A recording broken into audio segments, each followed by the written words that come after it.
바랍니다. 할렐루야. 2025년 새 첫 주일에 주님 전에 나와서 예배 드리고 있는 여러분 모두에게 하나님의 놀라운 은혜와 축복이 강권적으로 임하시기를 주님의 이름으로 축복합니다. 따라할까요? 믿음으로 아멘 합시다. 소망으로 칭찬합시다. 사랑으로 인사합시다. 서로 인사하겠습니다. 새해 복 많이 받으세요. 사랑하고 축복합니다. 복 많이 받으세요. 사랑하고 축복합니다.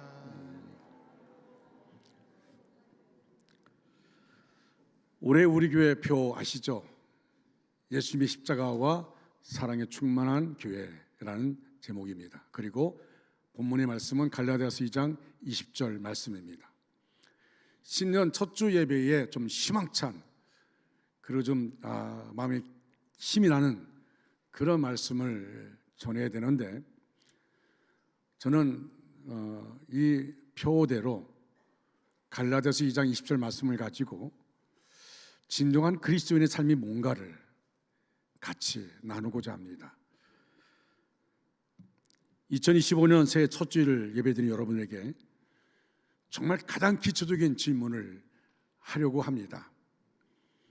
여러분, 예수님을 믿는다는 것이 무엇입니까? 오랫동안 신앙생활을 해오면서 혹은 예수님을 믿노라고 자부하면서 살아왔는데, 과연 그 예수님을 믿는다는 것이 무엇이라고 생각하며 살아오셨습니까? 교회에 열심히 출석하는 것만으로 예수를 믿는다고 할 수 있습니까? 예수님처럼 살아보겠다고 결심도 곧잘 하고 예수님을 본받아야겠다고 구제도 하고 전도도 합니다. 아니면 예수님을 사랑하고 존경한다는 것이 예수님을 믿는 것의 의미일까요? 이 모든 것이 맞는 일이고 또한 귀중한 일입니다. 그러나 여러분, 이것만 가지고는 예수님을 믿는 사람이라고 할 수 없습니다. 정말 예수님을 믿는 사람에게는 중요한 것이 있습니다. 어쩌면 가장 중요한 것인지도 모릅니다. 이걸 알고야 예수님을 따를 수 있고 본받을 수도 있고 존경하고 사랑할 수도 있는 것입니다. 말하자면 기독교 신앙의 기초입니다. 무엇입니까? 십자가입니다. 그 십자가의 경험이 없이는 올바른 신앙인이 될 수 없습니다. 오늘 우리는 이 십자가를 생각해 보려고 합니다. 아직도 십자가에 대한 자기 체험이 없는 사람은 말씀 속에서 그 신비의 체험이 이루어지기를 간절히 소원합니다. 예수님의 제자들을 냉정하게 판단해 보겠습니다. 예수님을 따라다니고 같이 먹고 자고 했습니다. 엄격히 말하면 오순절 마가의 다락방에서 성령을 받을 때까지는 예수님의 제자가 아니라고 봐야 합니다. 그때까지는 그저 예수님을 따라다니는 사람들에 불과합니다. 아니, 좀 더 관대하게 예수님의 제자라는 말까지도 인정해 준다고 합시다. 그러나 아직 그리스도인은 아닙니다. 무슨 말씀인지 잘 이해하시기 바랍니다. 그리스도인이란 예수님을 배우고자 따르고 본받고자 흉내내는 여기에 머무르지 않습니다. 반드시 신비로운 체험이 있어야 합니다. 아주 신비로운 체험과 함께 그리스도인으로 태어나고 그리스도인으로 살아가는 것입니다.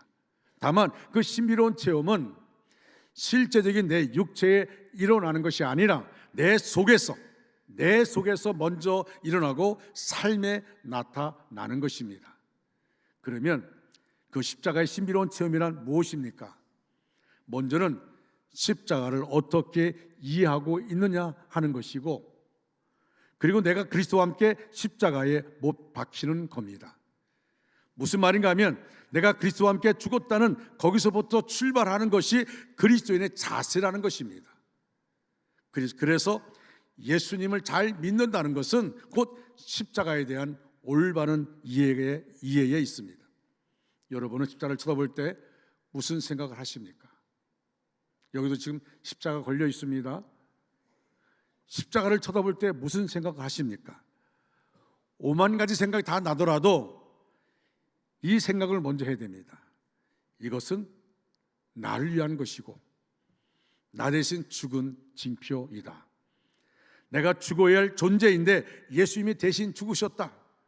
그래서 나는 아직 살아있으나 의미상으로 법적으로나 영적으로 나는 이미 죽었다.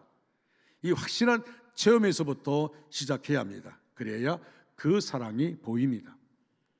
그 사랑이 얼마나 큽니까? 버러지 같은 나를 위해서 독생자를 주셨다는 그것으로 충분해야 합니다. 그래서 십자가를 쳐다보면서 더 바랄 것이 없어야 하는 겁니다. 이것을 내가 이해하고 받아들일 때에 그 사랑에 감격할 수 있고 그 사랑을 알 때에 이제 더 바랄 것이 없다는 고백이 나옵니다. 바로 이것이 예수님을 믿는다는 것입니다. 첫째로 나는 그리스도와 함께 십자가에 못 박힌 존재입니다. 오늘 본문을 보면 이렇게 말합니다. 내가 그리스도와 함께 십자가에 못 박혔나니. 먼저 십자가를 쳐다볼 때 이것은 나를 위한 것이요 나 대신 예수님이 죽으신 것입니다.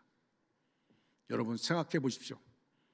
내가 죽어야 할 존재인데 예수 그리스도가 대신 죽으셨습니다. 아직 나는 살아있으나 나 대신 그리스도가 죽었습니다. 그러면 나는 그리스도 안에서 이미 죽은 것입니다. 여기서부터 시작합니다. 이 체험이 확실해야 합니다. 하나님의 아들이 십자가의 대가를 지불해서라도 나를 구원할 만한 가치가 내게 있느냐? 바꿔 말하면 하나님이 독생자 예수 그리스도를 이 땅에 보내주시고 그 예수님이 나를 대신해서 십자가 못 박혀 죽으셨습니다. 그렇게 보면 십자가를 생각하면 나는 그만큼 소중한 존재라는 것을 알게 되어집니다. 나의 존재는 나의 인물도 능력도 직분도 지능도 아닙니다. 십자가 속에 나라고 하는 존재의 가치가 계시되어 있습니다. 이것이 예수님을 믿는 것입니다.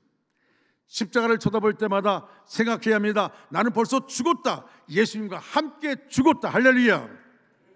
여러분 이것 자기를 이겨보려고 했습니까? 가끔은 그런 말들 많이 합니다. 마음을 비우세요. 마음이 비워집니까? 자기와의 싸움이다. 자기와의 싸움에서 이겨야 한다. 그러나 자기와의 싸움에서 이긴 사람이 있습니까? 마음을 비웠다고 큰 소리 치지만 남 보고 비우러 가지 자기는 안 비웁니다. 자기를 비우고 자기를 이기는 일이 정말 가능할까요? 이것은 불가능함을 알아야 합니다. 그래서 우리는 십자가를 쳐다봅니다. 나는 이미 죽었습니다. 그리스도와 함께 십자가 못 박힌 것을 내가 확인하는 게 필요합니다. 십자가를 통해서 약속하신 영원한 생명을 바라봅니다. 세상은 어둡지만 십자가를 쳐다보면 십자가 뒤에 부활과 영생의 길이 환하게 관조됩니다. 이것을 바라보고 기뻐하는 것이 바로 예수님을 믿는다는 것입니다. 그래서 사도 바울은 아주 신비로운 진리를 이렇게 정리합니다. 내가 십자가에 못 박혔다. 내가 십자가에 죽었다. 할렐루야. 따라할까요? 내가 십자가에 못 박혔다. 내가 십자가에 죽었다. 안 죽으려고 얘기하는 분들이 있어요. 다시 한번 할까요? 내가 십자가에 죽었다. 믿으시면 아멘 하시기 바랍니다. 십자가를 쳐다볼 때마다 내가 죄인이라는 것을 압니다. 십자가에 죽지 않고는 살아서는 안 되는 죄인입니다. 십자가를 쳐다보는 사람은 절대로 교만하지 않습니다. 자기가 제일 잘난 줄로 알던 것을 다 내려놓습니다. 자아를 다 내려놓습니다. 자기의 의견을 고집할 수 없습니다. 자기 감정도 내려놓습니다. 왜냐하면 나는 십자가에 죽어야 할 죄인이기 때문입니다. 무슨 할 말이 있습니까? 어떠한 고난과 어려움을 당해도 그저 할 말 없습니다. 내가 십자가에 죽어야 할 죄인이다 라는 것을 인정합니다. 나의 옛사람은 십자가에서 예수님과 함께 죽어 장사 지냈다는 것을 고백할 뿐입니다. 그래서 진정한 그리스도인은 십자가를 쳐다볼 때마다 나는 벌써 죽었다고 고백해야 합니다. 이 고백은 십자가를 쳐다볼 때마다 새롭게 나의 죽음을 확인한다는 말입니다. 아, 오늘도 나는 죽은 존재구나. 오늘도 나는 죽은 존재구나. 하나님 나에게 오늘도 하루 생명을 주셨는데 오늘도 나는 죽은 존재구나. 호흡하고 있지만 나는 죽은 존재구나. 그럴 때 그리스도인으로 살아가는 하루가 되는 것입니다. 결국 신앙생활은 예수님을 닮아가는 것이며 나를 죽이는 생활입니다. 신년 첫 주에 죽어야 된다고 말해서 미안한데 정말 중요한 겁니다. 죽는 만큼 예수님의 성품을 닮아가는 것이며 성숙한 신앙인이 되는 것입니다. 기독교는 죽음을 통해 살고 죽음, 비움을, 버림을 통하여 얻고 부서짐을 통하여 알곡되고 깨어짐을 통하여 쓰임받고 포기함으로 소유하는 것입니다. 제가 지난번에도 이 말씀을 전했습니다. 바울 사도는 이렇게 말합니다. 나는 날마다 죽노라. 나는 날마다 죽노라. 하루만 죽어서는 안 됩니다. 한 번만 죽어서도 안 됩니다. 한 번만 깨어져서도 안 됩니다. 한 번만 부서져서도 안 됩니다. 날마다 순간마다 주님 때문에, 주님 위하여 주님과 함께 죽고 부서지고 깨어져야 합니다. 그래야 우리 안에 예수님의 흔적이 있게 됩니다. 하나님은 바울을 크게 들으셨습니다. 사도 바울은 너무도 그 사도 바울의 삶 가운데 보면요, 그가 예수를 만나고 난 다음에 자기의 모든 배경을 다 버렸습니다. 다 배설물을 여겼습니다. 전에 과거에 자랑했던 모든 거 다 내려놨습니다. 그는 부서진 사람이기 때문에 하나님께 쓰임받았습니다. 철저히 부서진 사람이기 때문입니다. 하루만 부서진 것이 아니라 날마다 부서진 사람이기 때문입니다. 잠시만 부서진 사람이 아니라 평생을 부서진 사람이기 때문에 그가 크게 쓰임받게 된 것입니다. 한국의 초대교회 큰일 했던 위대한 영성의 사람 김익도 목사는 젊은 시절에 깡패로 유명했습니다. 그가 시장에 가는 길목에 누워있으면요, 사람들이 김익도 목사 앞에 갈 수가 없으니까 삼신의 길을 멀리 다른 돌아서 시장으로 갈 정도로 그렇게 아주 무지막지한 깡패였습니다. 사람들은 저 김익도를 왜 안 죽나? 이런 깡패가 성사를 통하여 예수님을 만났습니다. 그리고 철저히 회개하고 신앙 공부하고 목사가 되었습니다. 목사 안수 받기 전 그는 김익도 사망이라는 부고장을 고향 동네 사람들에게 보냈다고 합니다. 동네 사람들은 춤을 추며 기뻐했습니다. 야, 김익도가 죽었대. 그런데 목사가 되어 성경 찬송을 끼고 자기 고향에 나타나자 사람들이 모내기 하다가 깜짝 놀랐습니다. 아니, 저놈 죽었다더니 저렇게 멀쩡히 살아있네. 귀신은 뭐하나? 저런 놈 하나 잡아가지 않고. 그 말 듣자 김익도 목사는 화가 치밀어 올랐습니다. 그래서 찬송 성경책을 바닥에 놓고 예수님 여기 잠깐만 계십시오. 제가 저놈 좀 혼 좀 내고 오겠습니다. 그리고 논으로 뛰어들어서 농부를 논바닥에 내다꽂았습니다. 그 모습 보던 한 노인이 이렇게 말했습니다. 저놈 좀 보게. 옛날 김익도가 멀쩡히 살아있네 그려. 부고장도 다 거짓으로 돌린 거야. 이 말 들은 김익도 목사는 그 자리에서 회개했습니다. 주인은 그렇습니다. 옛날 김익도는 아직도 살아있습니다. 내가 신학교를 들어갈 때 죽으려고 들어갔는데 목사 안수 받을 때는 십자가 아래서 죽은 줄 알고 부고장까지 보냈는데 내가 덜 죽어서 이 모양입니다. 그리고 사람들에게 용서를 빌었습니다. 일 후에 그는 한평생 자기와의 투쟁을 계속했습니다. 이렇게 자신을 죽이니까 하나님이 그에게 성령을 물붓듯 부어주셨습니다. 그리고 그에게 신유의 은사를 줬습니다. 그가 가는 곳마다 하나님의 놀라운 역사가 나타납니다. 병자들이 고침받습니다. 많은 사람이 회개하고 은혜를 체험합니다. 그가 죽었더니 하나님이 그를 들어서 주셨습니다. 여러분, 내가 죽으면 모든 문제가 해결됩니다. 그리고 하나님께는 영광을 돌리게 되는 것입니다. 교회나 가정에서 내가 죽으면 모든 문제가 해결되고 날 구원하신 하나님께 영광을 돌리는 것입니다. 어쩌면 우리의 삶이 힘들고 고단한 이유가 뭘까요? 우리의 고백이 나는 날마다 사노라. 나 안 죽어. 나 죽지 않을 거야. 왜 불쑥불쑥 혈기가 일어납니까? 왜 참을 수 없는 분노와 미움이 일어납니까? 왜 주체할 수 없는 원망과 짜증으로 시달립니까? 왜 견딜 수 없는 답답함과 절망감으로 우울해집니까? 덜 죽어서 그렇습니다. 덜 깨어져서 그렇습니다. 덜 부서져서 그렇습니다. 그러나 소망이 있습니다. 부서지게 하심은 쓰시기 위함입니다. 깨어지게 하심은 성숙하게 하기 위함입니다. 죽으라 하심은 살리시기 위함입니다. 비참하고 초라하게 하심은 그만큼 내가 너를 사랑한다는 증거이기 때문입니다. 어떤 때는 하나님이 너무 하신다는 생각이 들 때가 있습니다. 이제는 그만 좀 때리고 좀 때리시라고 하나님을 원망할 때가 있습니다. 그러나 그만하심의 때는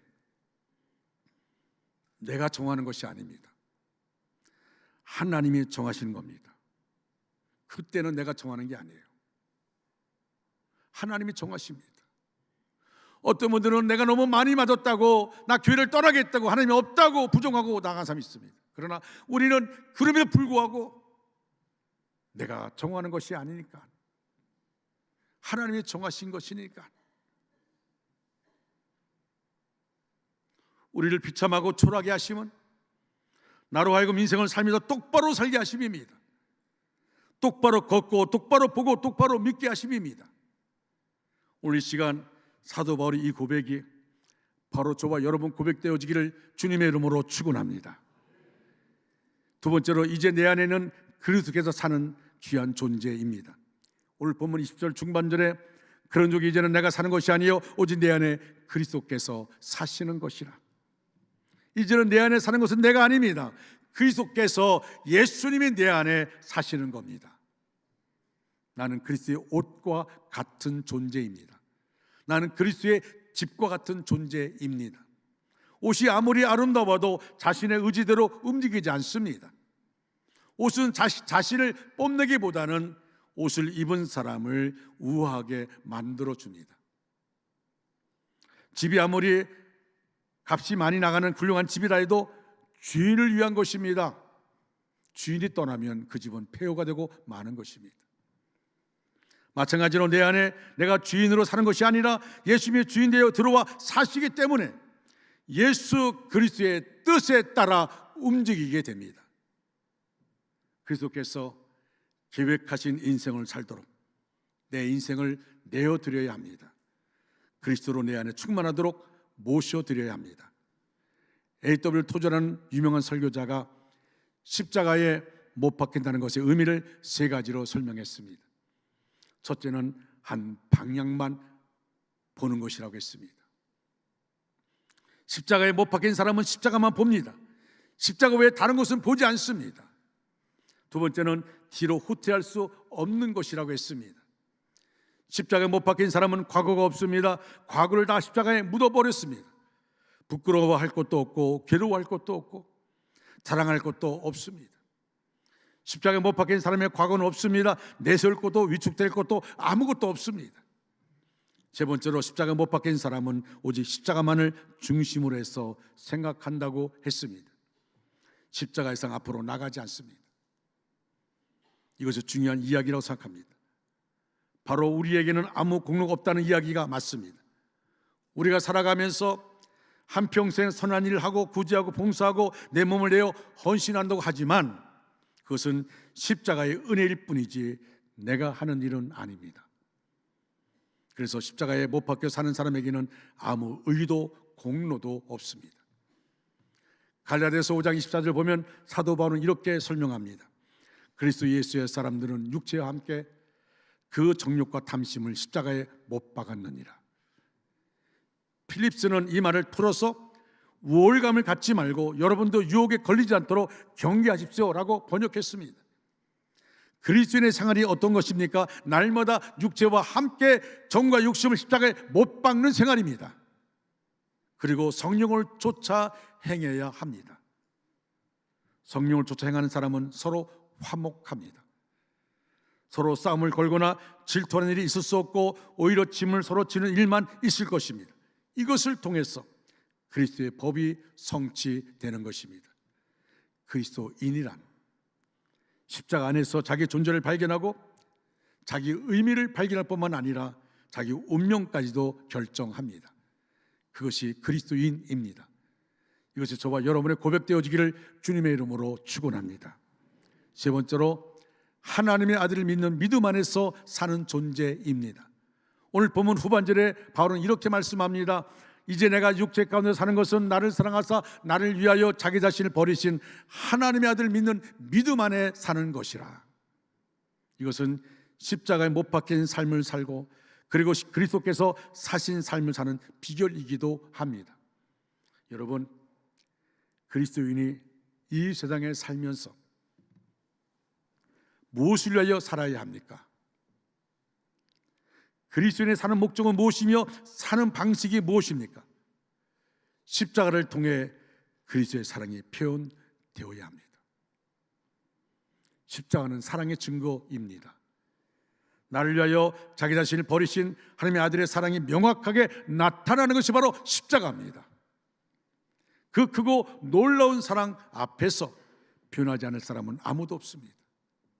자기 몸을 찢으면서까지 희생적으로 우리를 사랑하신 사랑이 십자가를 볼 때마다 우리를 감동케 합니다. 그러면서 무슨 생각이 듭니까? 이렇게 되는 대로 살면 안 되지. 이렇게 아무렇게나 막 살면 안 되지. 이렇게 남에게 상처를 주며 살면 안 되지. 이렇게 시시하는 것에 인생을 낭비하면 안 되지. 이렇게 인간관계 갈등을 극복하지 못하고 살면 안 되지. 나도 사랑해야지. 그리스도께 풍성한 사랑을 받았는데 나도 누군가에게 이 사랑을 부어주며 살아야겠다. 나의 마음을 아프게 한 자도 사랑하며 살아야겠다 하는 감동이 밀려옵니다. 또한 십자가는 바로 하나님의 사랑의 결정적 계시입니다. 우리는 사랑할 때 잘 느껴지지 않습니다. 여러분, 아이들이 크면서 뭐라 얘기해요? 엄마 아빠 나 정말 사랑해? 나 정말 사랑해? 라고 물어봅니다. 사랑하지 않는다는 것이죠. 그 사랑을 의심합니다. 아빠 엄마의 사랑을 의심합니다. 그러나 부모님은 황당한 것이죠. 아니 내가 널 얼마나 사랑하는데 왜 그럴까요? 서로 커뮤니케이션에 문제가 있습니다. 사랑하는 커뮤니케이션에 문제가 있습니다. 왜요? 사랑의 방법이 달라서 그렇습니다. 우리 하나님 앞에서도 하나님의 나를 사랑하신다면 내가 건강해야지, 내 사업이 잘 돼야 되지, 직장에서 승진도 잘 돼야지. 하지만 하나님을 나를 사랑한다는데 나는 왜 이 모양 이 꼴이야? 아무리 생각해도 하나님이 나를 사랑한다는 것이, 하나님이 세상을 처럼 사랑하사 독생자를 주셨다는 것이 그게 마음에 와닿지 않습니다. 그런데 이게 깨달아지고 믿어지고 느껴질 때가 있습니다. 소리 들면서 부모님의 사랑이 깨달아지듯 하나님의 사랑이 믿어지고 느껴지는 은혜가 임합니다. 독생자를 주셨다는 그것으로 충분하게 여겨지는 때가 있습니다. 십자가를 바라보며 더 바랄 것이 없습니다. 그 속에 엄청난 사랑의 계시가 있으니까요. 그것을 내가 이해하고 받아들일 때 그 사랑의 감격함, 이제 더 바랄 것이 없습니다. 받은 바 크고 놀라운 사랑에 감격해서 누군가에게 그 사랑을 표현하며 자기를 희생한 바로 이것이 예수를 믿는 것이고 그리스도인다운 삶입니다. 십자가의 은혜를 경험한 자는 하나님이 기뻐하시는 예배의 목숨을 겁니다. 거룩한 주일에, 공예배에 다른 곳에 자신을 내어주지 않습니다. 주일 낮 예배, 주일 오후 찬양 예배, 수요 예배에, 새벽 기도에, 심야 기도에 적극적으로 참여하여 은혜를 삼하고 기도합니다. 그리고 자기가 맡은 직분을 외면하지 않고 충성을 다합니다. 극작가로 유명했던 오혜경이라는 분이 있습니다. 연세 많은 분들은 알 것입니다. 그는 한때 잘 나가는 알아주는 여인이었습니다. 그는 이화여고를 마치고 이화여대에서 영문학을 전공했습니다. 그녀가 신춘문예에 입상함으로써 그녀는 작가이며 연극 배우이고 방송인이며 모교인 이화여고의 교사이기도 하였습니다. 세상에서 성공한 여자로서 이름이 났습니다. 그러나 오늘날 의사로부터 위암과 임파선암이라는 진단을 받고 시한부 인생을 살해하는 고통의 나락으로 떨어집니다. 암이 퍼져서 얼마 남지 않았습니다 라는 말입니다. 그때 그동안 잊고 있던 하나님을 기억하게 됩니다. 그냥 교회를 다녔는데, 예배를 드렸는데, 그냥 주일 낮 예배 드리고 나면 그냥 그것으로 끝났다고 생각하면서 그냥 신앙생활을 했는데, 자기가 암이 퍼져서 시한부 인생이 되고 나니까 그때 비로소 내가 이 모습으로 하나님께 나갈 수 있을까? 잊고 있던 하나님을 기억하게 됩니다. 하나님을 다시 사모하게 됩니다. 기도 중에 깨달은 것은 육신의 암이 무섭고 더럽고 고통스러운 것이 아니라 자신의 영혼이 얼마나 더러운가를 알게 되었다는 것입니다. 그때부터 육신의 치료가 아닌 영혼의 깨끗함을 사모하며 부르짖어 기도했다는 것입니다. 그렇게 6개월을 기도하는 가운데 성령께서 찾아오셔서 마음의 평강을 주셨습니다.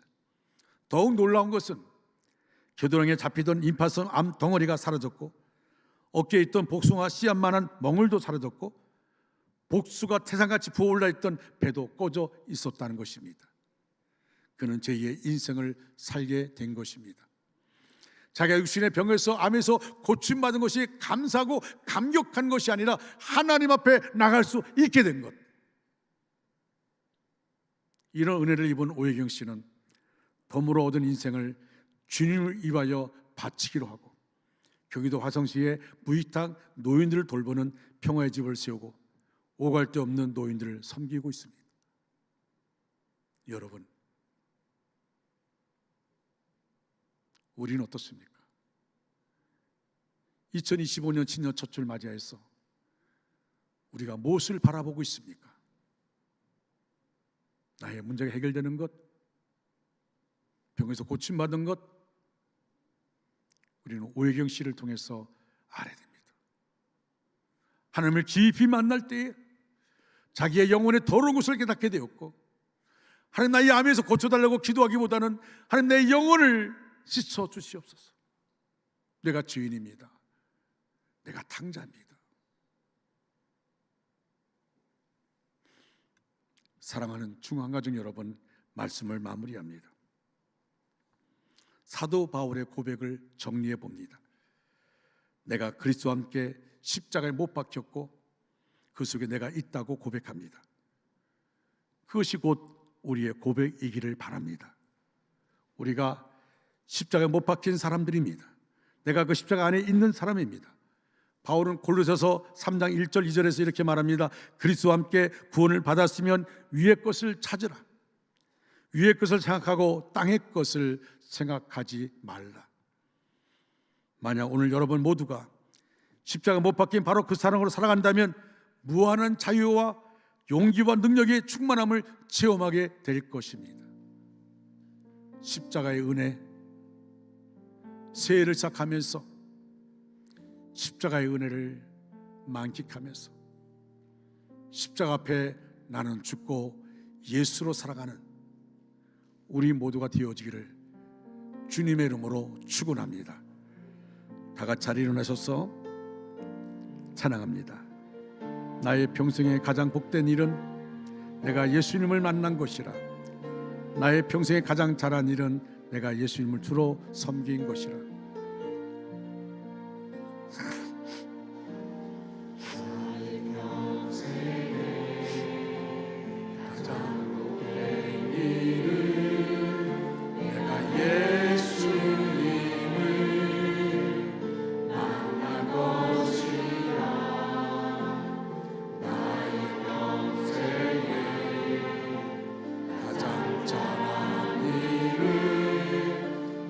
예수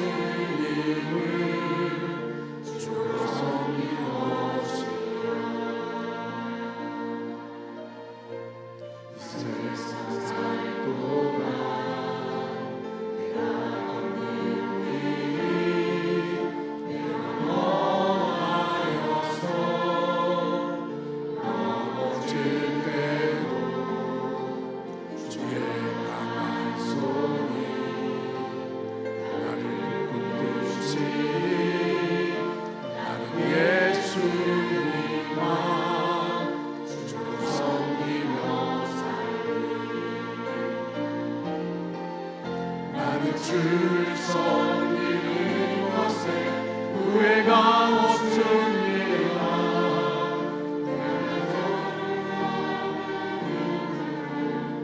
주의 은혜 내가 걸어야 할 모든 날도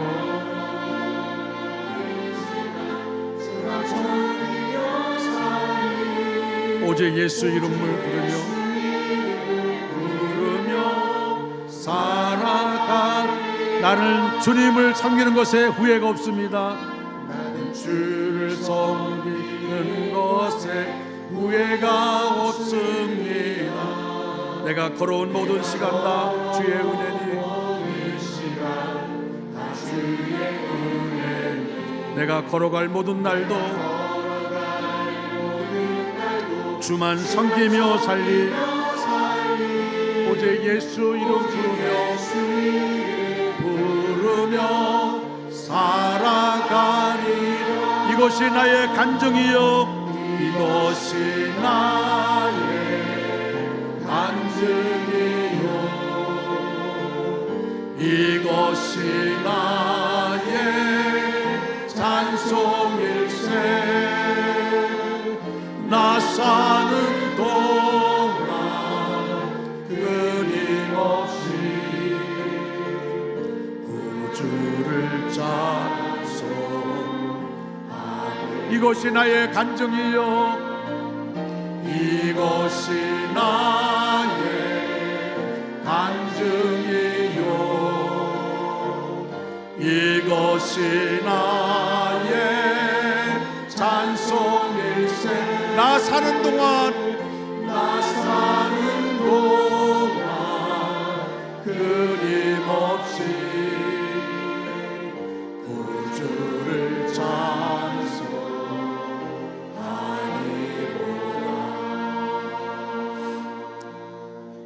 지금은 길이요 진리요 생명 되신 예수 그리스도의 은혜와 하나님 아버지의 극진하신 사랑하심과 성령님의 감화 감동 내주 위로 충만 역사하심이 나는 죽고 예수로 살기로 고백하는 우리 모든 믿음의 식구들 위에와 저들의 가정과 생업과 사업과 학업 위에 이제로부터 영원토록 함께 하시기를 간절히 축원하옵나이다. 아멘.